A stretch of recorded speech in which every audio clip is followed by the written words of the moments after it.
Hello, everyone. Welcome to the 21 Hats podcast. I'm your host, Lauren Feldman. Last September, we hosted a 21 Hats Brainstorm podcast in which Bailey Waldrop told us that she was considering buying the family business from her parents. Bailey, who has been serving as chief financial officer of the Miller Waldrop furniture business that her great-grandfather started, recognized that she was being offered a remarkable opportunity, but she had some concerns. Sales have been off of late, the business is predominantly brick and mortar, and most importantly, she would have to work out an ownership structure with her younger brother. The 21 Hats crew of owners and entrepreneurs who joined the brainstorm asked a lot of good questions and offered smart suggestions. I think what's actually incredibly hard about this whole thing is that I love it, says Bailey. I love wearing the different hats. I love owning a business in a small community. We left it that Bailey would get back to us once she'd figured out what she wanted to do. In this week's episode, she returns to tell Jay Goltz and the rest of us what she's decided. Even in good times, owning and running a business can be a lonely pursuit. Our hope is that these weekly conversations will let owners know they are not alone in facing challenges. In fact, that's the whole idea behind the 21 Hats community, engaging with other owners to get the kinds of insights only another owner can offer. If you're interested in learning more, step one is to sign up for a free trial of the Morning Report newsletter, which helps you navigate this interesting world in which we live. Every day it highlights the most important news for business owners and shows how other owners are coping and finding opportunities. Step two is to get on our Slack channel, where you can ask questions, get vendor recommendations, and tap the wisdom of a very impressive crowd. Just search the 21 Hats Morning Report to subscribe. Joining me this week on the podcast are Bailey Waldrop, who is CFO of Miller Waldrop Furniture and Decor, a chain of furniture stores in West Texas and New Mexico, and Jay Goltz, who is CEO of the Goltz Group, whose companies in Chicago include a picture frame business, artist frame service, and a home furnishing store, Jason Home. The episode is titled, Do I Want to Work with My Family?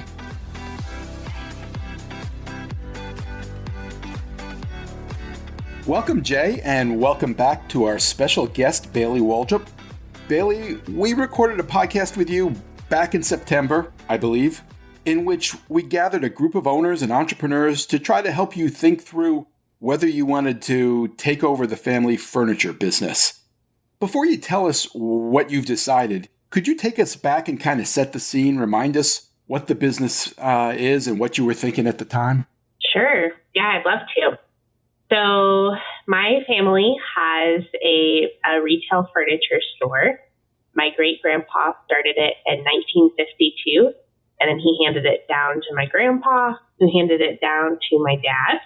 And now my dad and me and my brother and my mom all work at the furniture store.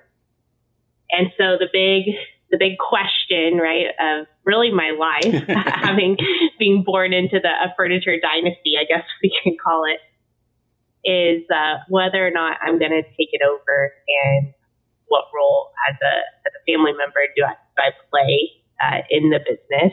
So a little bit more about the business, just briefly. It's in southeastern New Mexico and West Texas. It has lived many different lives in different locations since 1952, but the current locations are in a mountain town in Ruidoso, New Mexico, Hobbs, New Mexico, which is the flagship location. Hobbs is a small oil and gas town. And then in Lubbock, Texas, which is West Texas, is the third location. So all furniture retail. There's also some mattresses in there. Right now, as we may get into later, the economy is not too great for furniture, for retail furniture. So our sales are about 10 million, about 40 employees. But that's fluctuated a lot as the economy has fluctuated. Wait, what was it? It's 10 now. What was it? Well, it's kind of hard to say because we expanded during the pandemic, which is a whole nother conversation for another time. But when we were at our height, we were at about 15 million. And we had about 60 employees. And what has your role at the business been? So, as a family member, it nods to the name of this podcast. You wear lots of different hats. Thank you. But my main role was being the CFO, my background is in accounting and finance. And so I'm a CPA. So that was an easy role for me to step into. So that's the primary hat I wore in the business. But, as a family member, you do a little bit of everything. And take us back to when we had that conversation in the fall. What were you thinking at the time? I guess what I'm asking is, why wasn't this just something you wanted to do? What was going through your mind that made you hesitant about taking over the business? Yeah, so I think back when the podcast, there was several things that we talked about. Everyone should go listen. But I think the main thing for me was trying to figure out family dynamics. That the structure for our business has always been that one child took it over and the other child didn't want anything to do with the business. So we didn't really have a good blueprint for two children being interested in the business, which is me and my brother. We're the only ones. We don't have any siblings. So trying to figure that out, what that would look like, felt like a mystery really to all of us. We weren't sure how to navigate that. I think there was lots of things playing in, but that was the main question that I was sitting with whenever we had our panel back in September.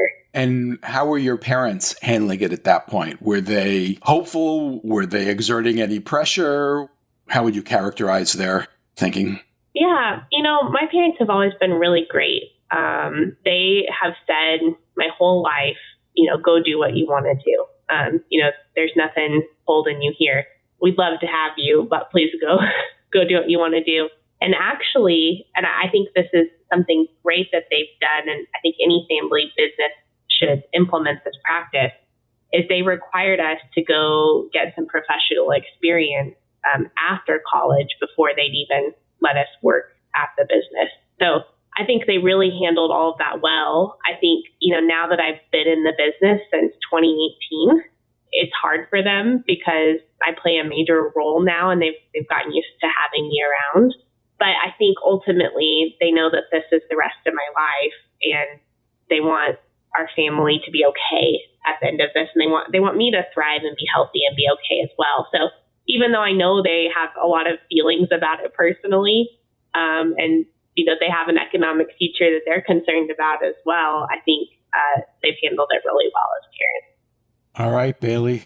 So what did you decide? What did I decide? Well, I have decided not to take over the business, and I am slowly phasing out of my roles. Hopefully, we'll be completely out by the end of the year. Wow. Was it a tough decision for you?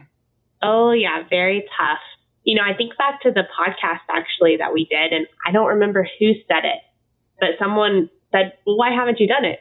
At the time, I thought that was kind of a silly question. Well, I was like, that's why I'm here. I'm trying to figure that out. But I think that it hit something home because, if you have something you really want to do, you just go do it. And I think there was something that I couldn't quite figure out what was holding me back, right? And I think that was part of the journey of the podcast and my personal journey since September. And what I came to was that I want my family to be my family. I do not want them to be business partners. And, it's really as simple as that. There's some really good things about working with my family. There's some really hard things about working with my family. But at the end of the day, I don't want to be in business with them. Okay, I get the family dynamics part, but I question how much of it is that there's 21 hats to wear and you really like the accounting hat and maybe you don't mind a couple of the others, but there's a few of them you really don't like at all, which means what if this wasn't your family? What if you just worked at this company and the owner said, hey, you want to take this over? Would that have been any different? Is it really that you don't want to work with your family, or is it really you don't want to be a business owner? They're two different things, or both. Yeah, I think that's a great question. And I think what's actually incredibly hard about this whole thing is that I love it. I love wearing the different hats. I love owning a business in a small community. There's parts of the family legacy I think that are interesting too. I've actually, since I've decided not to be a part of the family business, I've talked to two different brokers about different business deals that me and my husband almost did. So I love this world. I love the entrepreneurial side of it. I love the hats. Whatever I do next, I don't think I'm going to do anything traditional CPA accounting because I I can do it, but it's not where my heart is. So yeah, it's hard because, you kind of in a family business, in a way, you have this silver platter that is handed to you. You have the family legacy. Our business has been successful. I do think my parents have done a wonderful job with it. So you're handed all this really nicely, right? But for me, it's coming to, okay, I can't reconcile the two at the end of the day. I can't be business partners with my family and still live a healthy, thriving life. And so it's hard. It's really hard, but I'm at peace with it. And I know that this is totally the right decision for me and my family. And I think we'll look back in 5, 10, 15, 20, 25, 30, so on years and know for all of us that this was a good choice. So your parents are, you keep calling it a family business, but the fact is your parents are going to be out of it at some point. What would happen, and I don't know if you can answer this, your visceral reaction, your brother wakes up one day and goes, you know what, I really want to sell cars. I don't like the furniture business. I'm out of here. And your parents are retiring. Do you have a problem taking it over then? Maybe not. Interesting. Maybe not. Yeah. I've had that same thought. My thought was a little bit more morbid. Well, I was like, what happens if they all go away? I'm of that age. I think about it all the time. I realize I am going to die one day. There's no getting around that. And so are your parents. And so I'm just wondering, is this a temporary thing that's going to, if forget about dying, they're going to retire at some point. So the question is, how does your brother feel about this whole thing, about you leaving? Yeah, I think that he is sad. I think he enjoyed working with me and was excited about a potential partnership with us. But I do think there's probably a part of him that is happy that he has the whole pie to himself. I mean, he can't help but not think that. And that's okay. That's fine. Is this also an ownership decision? I mean, does this mean you won't own any percentage of the business as well? Right now, that's what that means. Yeah. So we hired a professional business coach to come in that specializes in family succession. And a lot of the conversations we were having is, is there a way that we can slice the pie where ownership and leadership is structured in the right way, where everyone gets what they need and everyone's playing the role in the best way that they know how and that they can add to the business. And, as I thought through that, at every single path I went down, it just ended in the fact that it still put me in a business partnership with my brother, because when you're an owner, you get the profits, but you're also on the hook for a loss. And that's not the relationship I want to have with my brother or my family. So and obviously you don't have to answer this if you don't want, but is your brother buying the business from your parents? I think he's hoping to. Yeah. Right, because if that's the case, then you're going to get half of the inheritance, so you are ultimately getting half the business if that's how it works out. Usually the sibling that takes it over buys the business and pays off the other siblings. So I would think ultimately that's what's going to happen. Yeah, the structure with us would be that my brother would start to pay off my parents. It would be like a seller finance type thing, owner finance. And so if he was able to pay them back completely before they're gone, then it's his, the part that he bought.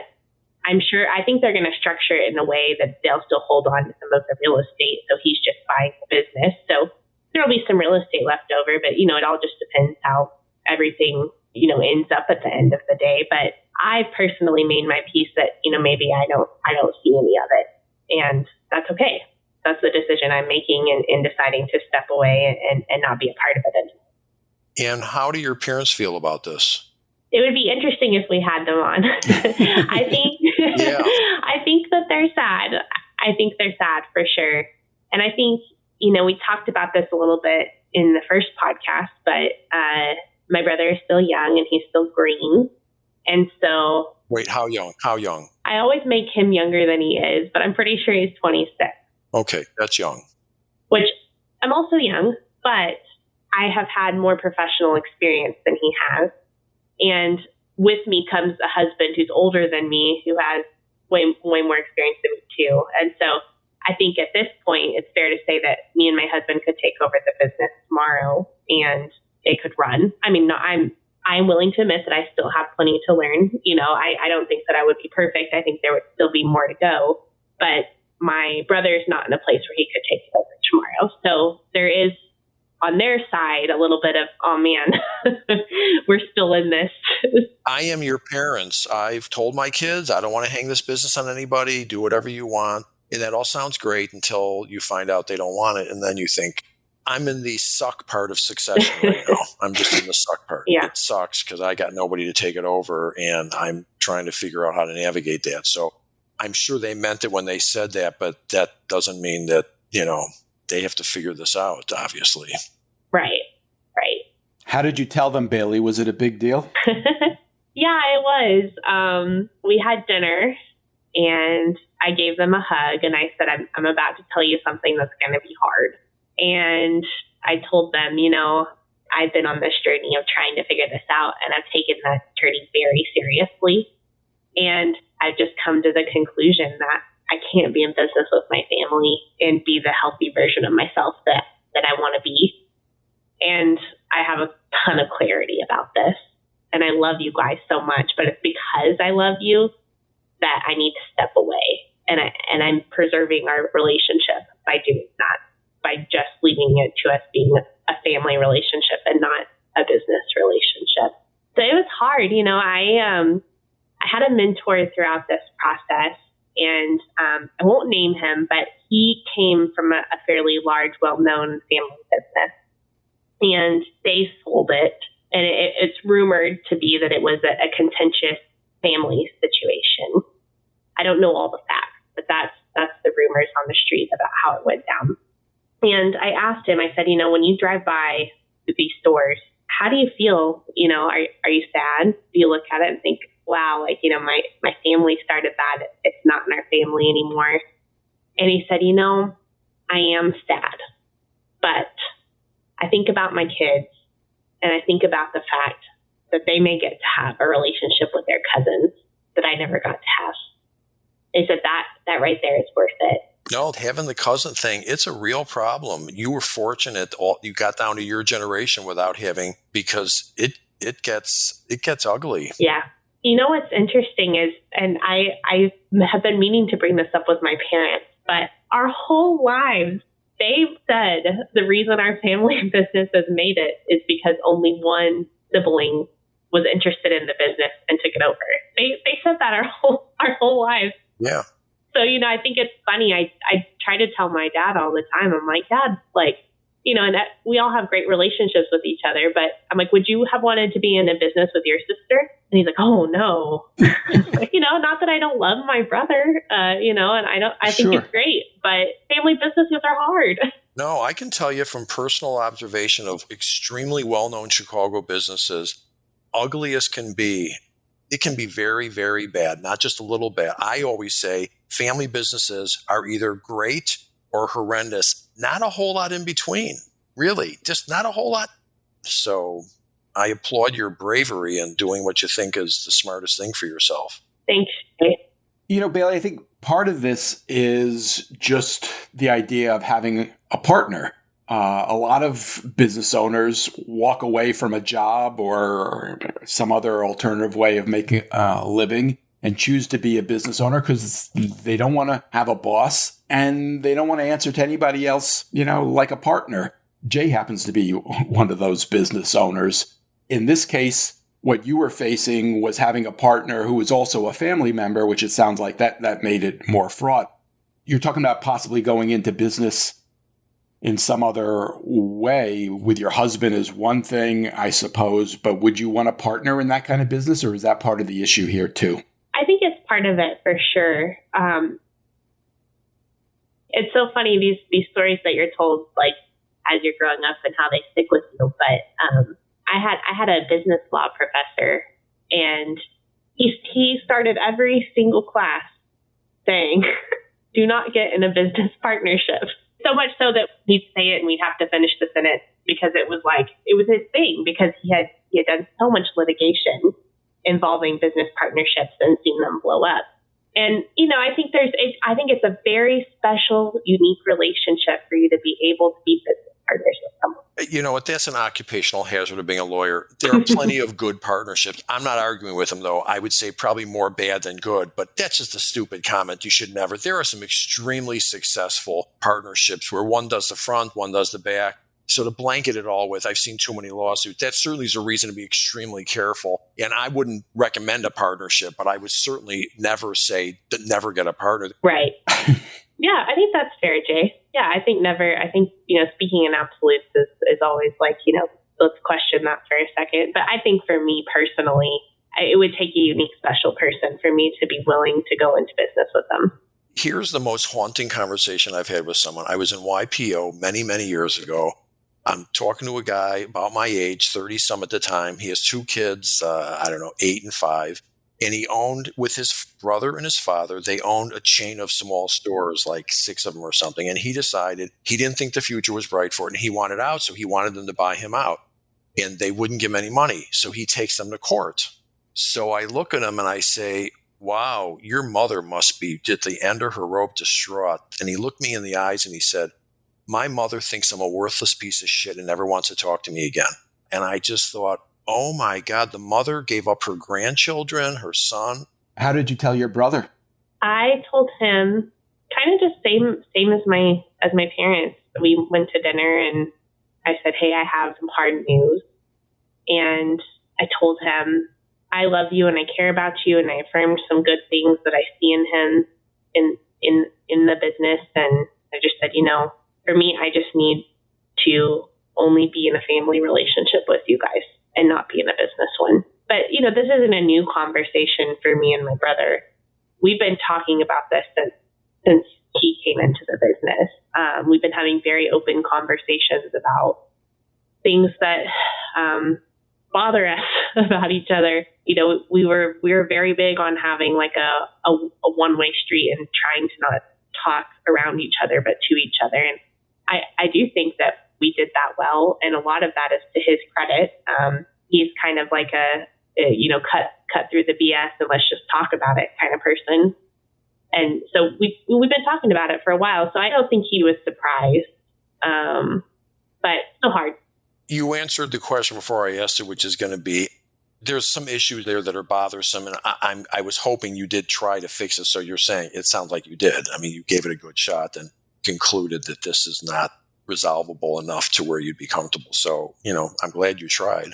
Yeah, I'm really glad we did too. And I think that we're all stronger for it. I think it's really hard sometimes to just be real and talk about it, especially as you're learning how to have that type of relationship with your brother or your parents or whoever it is. But yeah, and I don't think I'd even call it issues necessarily. It was just like, I'm his sister and he's my brother and we go back to those roles, that we grew up in. And also we just had, some different ideas about how we do it, and neither bad or good, just different. I have to tell you, I'm a little surprised. I thought that this conversation was going to be, I really love accounting, and I decided I really want to do accounting because the management stuff I don't love. I didn't think it was going to be that you just decided you didn't want to be in family with business, because I knew it was one of the two, but that's interesting. I was thinking about before we got on this podcast, I thought, well, this is basically just going to be a therapy session. And that's the interesting thing about family businesses, right? Is how do you find the balance between the personal and the family relationship and the professional side of it, which I think is anyone that's in a family business, they're trying to navigate that.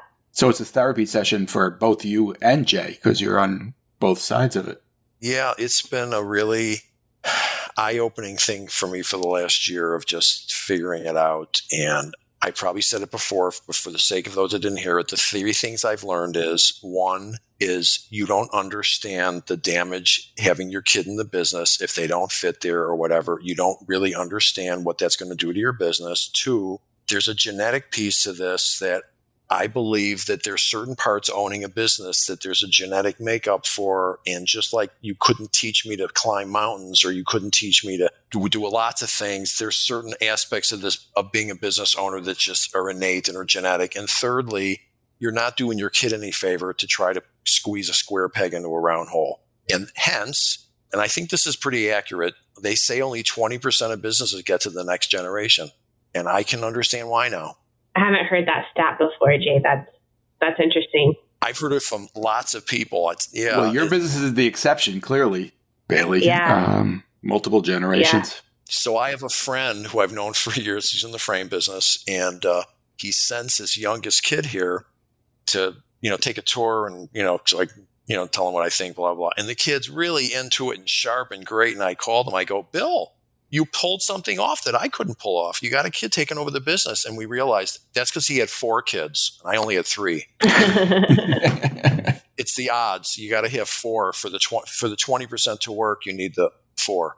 That's so funny. Jay, I'm curious. So do you think with your kids being in the business, I think when you have that parent-child relationship, it can go many ways. But I think one of the 2 ways that it normally goes is either the parent is super hard on the kid, or they have all these blind spots and they don't see what the kid's doing and they can't evaluate them fairly. What do you think? Do you think you fall in one of those 2 camps? My oldest one is in real estate, does well. He's doing his thing. And my other 2, one is here. He does all the computer stuff and he's very good at it and gets along with everyone well. And he has made it clear he doesn't want to take the business over. His wife's an eye doctor. He's made it clear from day one he doesn't want to take the business over.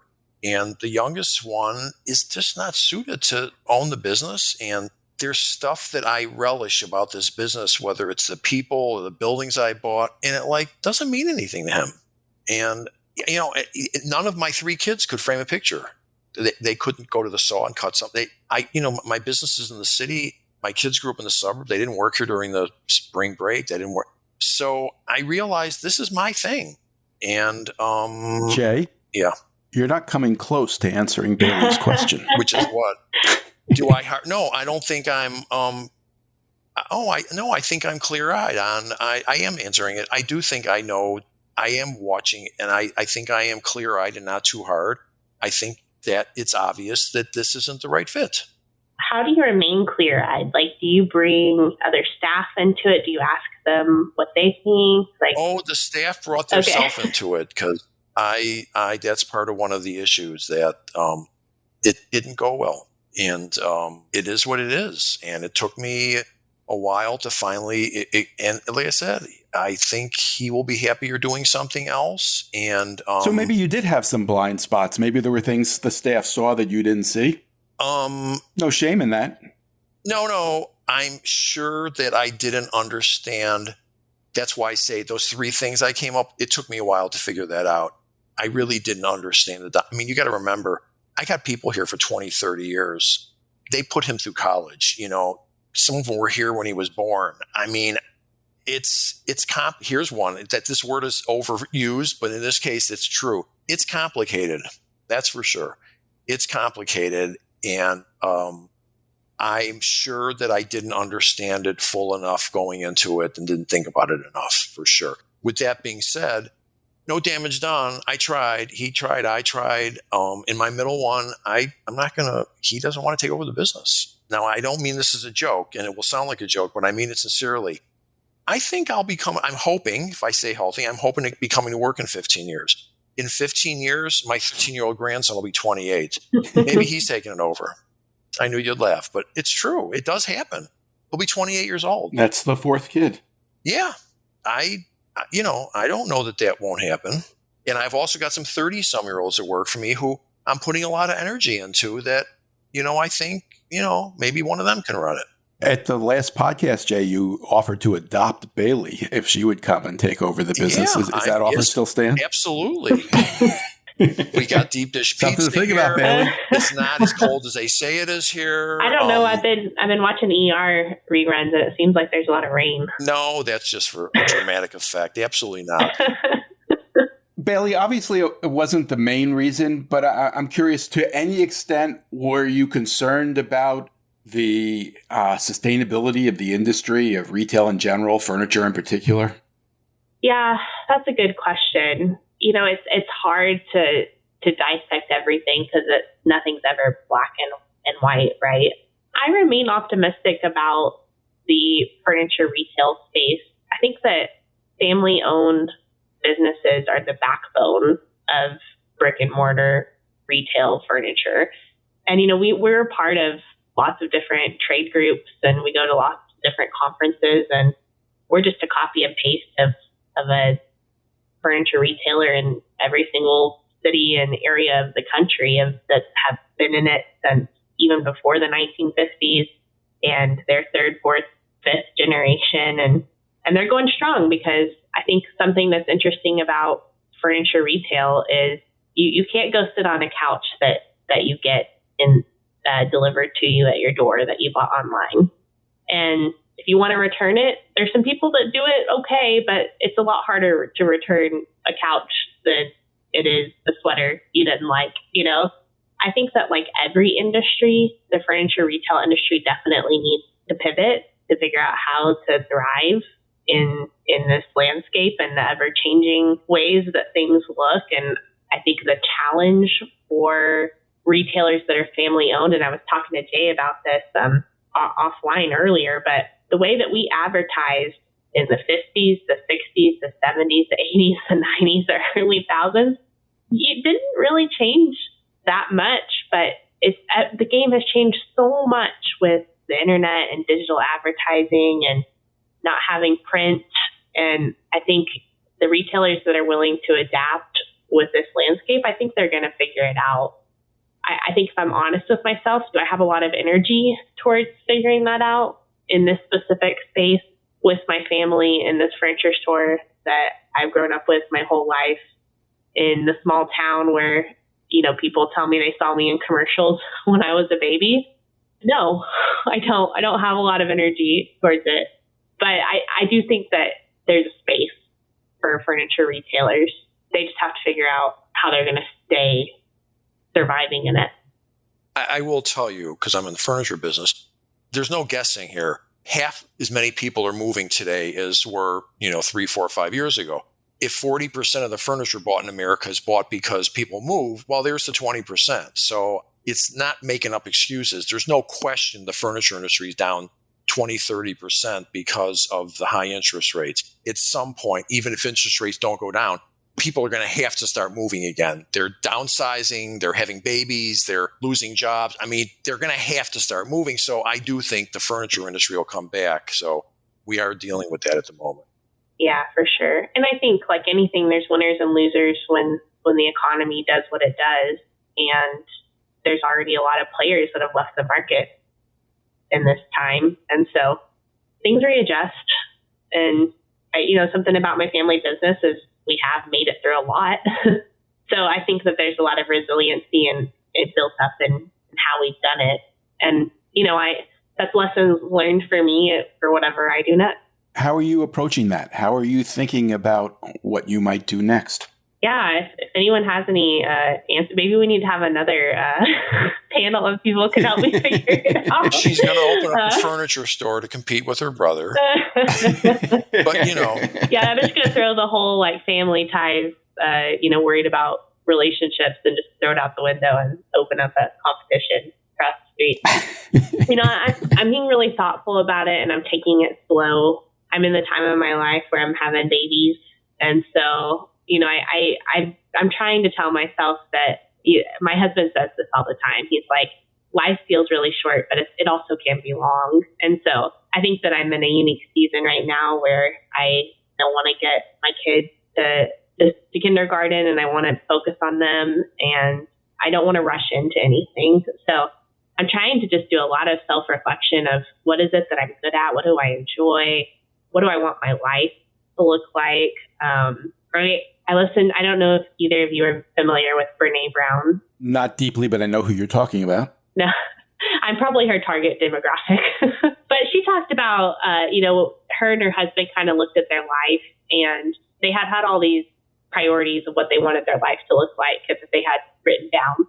And then they looked at all the decisions they'd made in the last 2 years, and all of them were in direct opposition to what they wanted their life to look like. So I'm trying to take that seriously and really think about, okay, well, I have the opportunity to start from scratch here. What do I want my life to look like? And so I'm just sitting in that. I'm taking some breaths. I would encourage you to take some tests. They're unbelievably accurate from what I've seen. Like I took the DISC test not long ago. It was really eye-opening. It tells you your personality type, and it was really insightful and gave me food for thought. And luckily, it didn't tell me, oh, that's why you shouldn't be in business. DISC is, I forgot what it stands for. Driven. Yeah, D was driven. So I got a 92 there, and then they kept going down as they went along the thing. It would be good to test yourself. And then the second thing I would say is don't mix up business ownership with entrepreneurship. They're not the same thing. You walked into a business that was around for generations and didn't have to worry about making payroll and growing and do we pick the right location. You start from scratch. That's what the word entrepreneur means in French, taking a risk. That's a whole other animal, which is why I got to tell you, buying a business might be the smartest thing. You see what you're getting. You can do the math on it and not suffer through the pains of a startup. They say there's a gray tsunami now. All of the baby boomers are getting older and are going to have to do something with their business unless their kids take it over. So you're kind of taking advantage of the 80% that don't have somebody to take it over in the family. Yeah, no, that's great advice, Jay. I was gonna see if you could let me guess your DISC, but I think you told us you're a D. I was gonna guess that you were a DI. And the I was pretty high, but then the last two really, really tanked. I forgot what do you know what's the other one stand for? Steady and conscientious. Yeah, right. Yeah. Got much lower there. Yeah. Bailey, when you fantasize about what you might do next, do you see yourself owning a business, and do you see a particular type of business? Yeah, I think this is a fun question, right? The thing that I love about owning a business is the employees and getting to make a difference in their life. And Jay actually talked about this earlier about how some of his employees saw their kids grow up. And I think the second hardest thing about this decision to leave the business is leaving my family, yes, but leaving back some of those employees who feel like family to me, because they have been in it since I was a junior hire who was like probably full of attitude. And, they still have been so kind to me throughout this process of growing up in the business. And so I think that I love the idea of having employees and being able to make the work a place where they enjoy it and they thrive and they can go home and say they enjoy what they're doing. And I think that's what I enjoy the most. I enjoy creating systems. I enjoy building things. I enjoy working with people. I enjoy being in the community. So I think that there's lots of different businesses that you could kind of like check my boxes. I'm thrilled to hear you figure that out, because I didn't think of it for many years. I always say it's not the income that matters, it's the outcome. And I feel great that I've had a profound impact on a whole lot of people. And every day I go to work, part of the reason I go to work is I feel great that I'm giving people jobs and treating them well. And I'm glad you said that, because that shows you're not just, oh, I love accounting, because nothing wrong with just loving accounting. But what you said is far more relevant to someone who owns a business than just doing the accounting piece. So you sound like a good business owner. All right, we got to find you a business to buy. Yeah, help me out. Just in case somebody listens to this who has a business who thinks you might be appropriate for it, just give us an example of the type of business that would allow you to enjoy all the things you just described. Yeah, I think there's so many businesses that fit that bill, right? Like any business that has already hopefully like established that culture a little bit and cares about the community and cares about their people and wants to leave the business, but they're worried about leaving behind their employees and want to know that they'll be taken care of. Like, that's what I care about the most. I do love retail. I think retail is really fun. I think it's hard, but it's fun. And I think there's so many different ways businesses are evolving now. So they're not just your brick and mortar. And my husband's a data scientist. He offers tons of that types of services on the side, and he's starting up a business. And we're enjoying doing that. The interesting part of that is, yes, you could buy a company that has a great corporate culture, or you could buy a company that has some great fundamentals that doesn't have a great corporate culture, that if the person ran it better, they'd be far more successful. I have seen that where people take over other businesses and make them way better than they were because they're better managers. So it might be the opposite. Maybe you're better off looking for a dysfunctional company that needs somebody to come in and run it better. Yeah, maybe. Much better price. Yeah, that's a whole other conversation too. When culture's set, I think it's sometimes really hard to turn it around. But it's fun. It's a fun idea.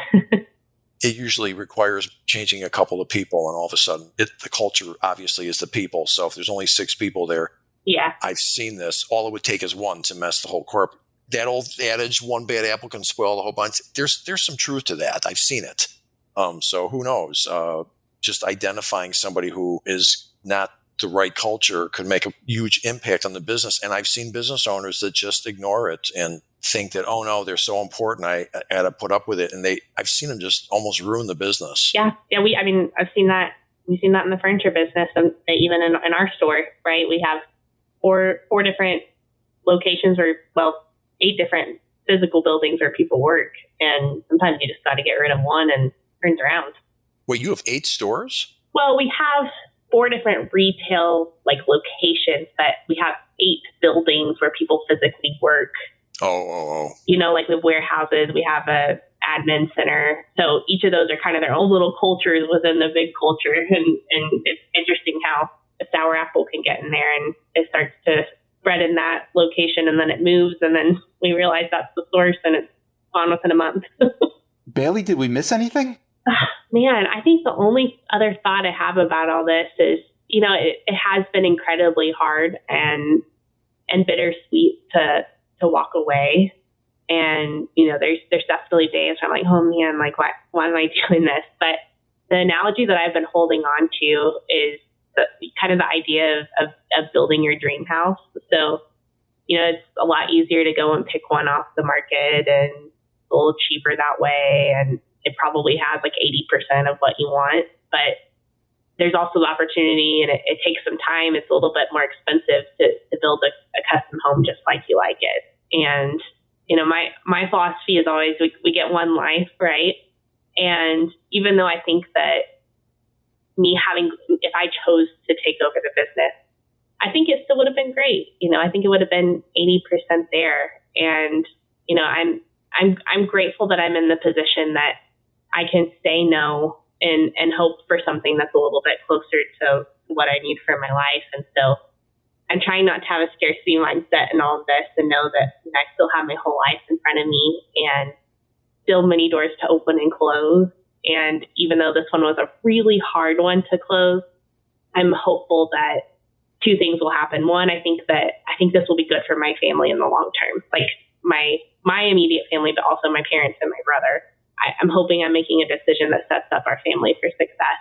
But 2, I do think it's setting me up for whatever it is that comes next, even if I never own a business, that it'll be a better fit for me. Here's a new thought you probably haven't thought of.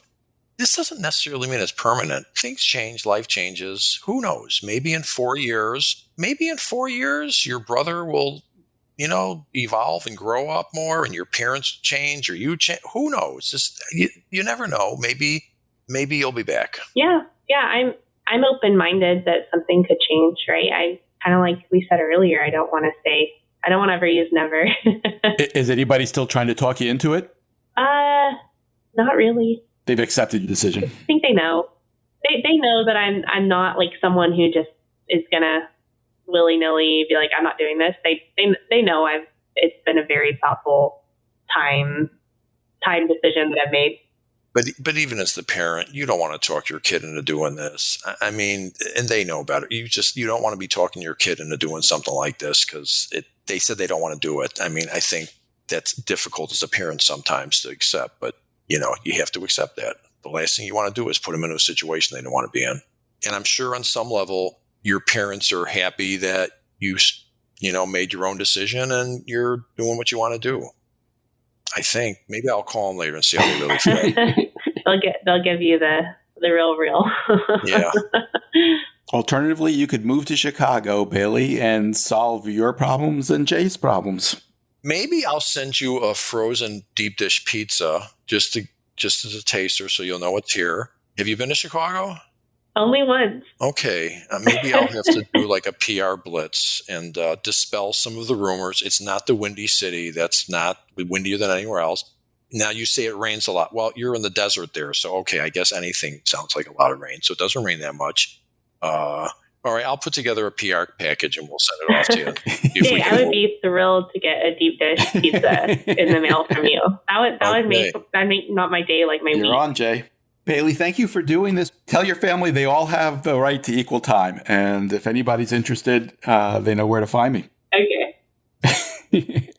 Bailey, seriously, thank you for doing this. I hope it's been great for us. I hope it's been helpful to you as well. Yeah, no, so helpful. And I think doing the original podcast was definitely a step in the journey to get to the decision. So I'm really grateful for everyone that sat in there and gave me advice and time, because it truly was a part of the process. All right. Thanks, Jay. Thanks, Bailey. One thing before you go. Everything we do at 21 Hats is created by entrepreneurs for entrepreneurs to help us all learn together. If you get something out of listening to these podcast episodes, consider joining the conversation. You can do that by joining the 21 Hats Sounding Board, a Slack channel where you can tap the wisdom of a very smart crowd, or by becoming a founding member and joining our monthly Zoom forum, where you can be part of conversations much like the ones we have on the podcast. You can sign up for both by subscribing to the Morning Report. If you have any questions, you can email me at lauren@21hats.com. And if you get something out of this podcast or out of the Morning Report, please tell a friend, tell an enemy, tell every business owner you know. Your word of mouth, owner to owner, will always be the most effective way to build this community for all of us. Thank you. It means a lot. This episode was produced by another entrepreneur, Jess Stuberon, founder of Blank Word Productions. Thanks for listening, everyone.